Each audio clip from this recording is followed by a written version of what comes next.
गुरु महाराज, ज्ञानी बनना चाहिए या बुद्धिमानी? नहीं, ज्ञानी बनना चाहिए। बुद्धिमान तो कभी भूल के भी नहीं बनना चाहिए। यदि परमेश्वर किसी के ऊपर कहर बरसाता है, परमेश्वर किसी के ऊपर कहर बरसाता है, तो उसे बुद्धिमता दे देता है, उसे बुद्धिमान बना देता है। अब आप कहेंगे कि ये क्या कह दिया आपने? तो मैं एक तरीके से समझाता हूं। जब हम ज्ञानी होते हैं तो संसार का कोई भी दुख हमें नहीं व्यापता है, कोई भी संसार का दुख नहीं व्यापता है। और जैसे ही विद्वान हो जाते हैं, विद्वता हमारे पास आ जाती है, तो संसार की कोई भी चीज क्षण क्षण में हमको कष्ट पहुंचाती है। क्या करती है? हम विद्वान हो गए, अब हमारी बात में किसी ने एलिगेशन लगा दिया तो हमको क्रोध आ जाता है, गुस्सा आ जाता है। क्यों आ जाता है? हम विद्वान हो गए। ज्ञानी को क्रोध नहीं आता है, ज्ञानी को गुस्सा नहीं आता है।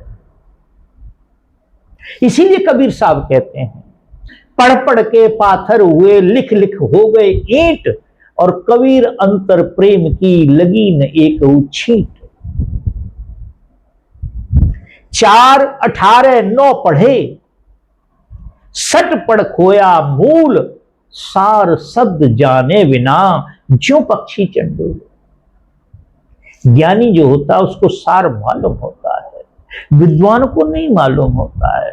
विद्वान जानकर दुनिया को जनाना चाहता है, ज्ञानी अपने आप को जानता है। क्या होता है? ज्ञानी अपने आप को जानता है।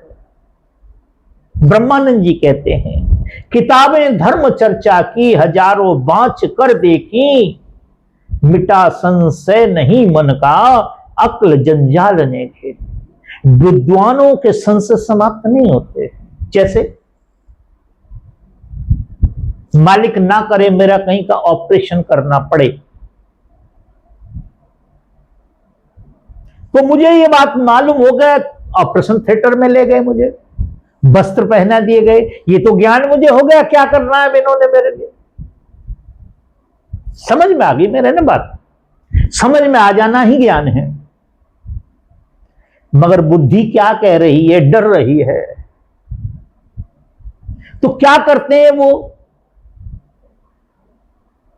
जहां मेरे पीड़ा हो रही है, जहां काट पीट होगा, जहां की शल्य चिकित्सा होगी,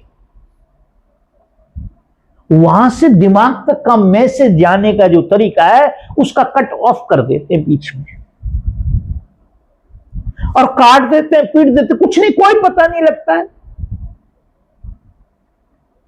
मगर जैसे ही बुद्धि को मैसेज पहुंचना स्टार्ट होता है, बुद्धि के माध्यम से मैसेज पहुंचना स्टार्ट होता है, फिर हम करना आ ई ऊ, पीड़ा होने लगती है। क्यों? अब बुद्धि ने काम करना प्रारंभ कर दिया। अभी तक बुद्धि कार्य नहीं कर रही थी, अब बुद्धि ने प्रारंभ कर दिया कार्य को करना। तो मैं तो परमात्मा से ये दुआ करूंगा, किसी के साथ इतना बड़ा अन्याय न करे, विद्वान न बनाए। संसार में ज्ञान की झोलियां भर दे परमेश्वर, मेरी ऐसी प्रार्थना हो।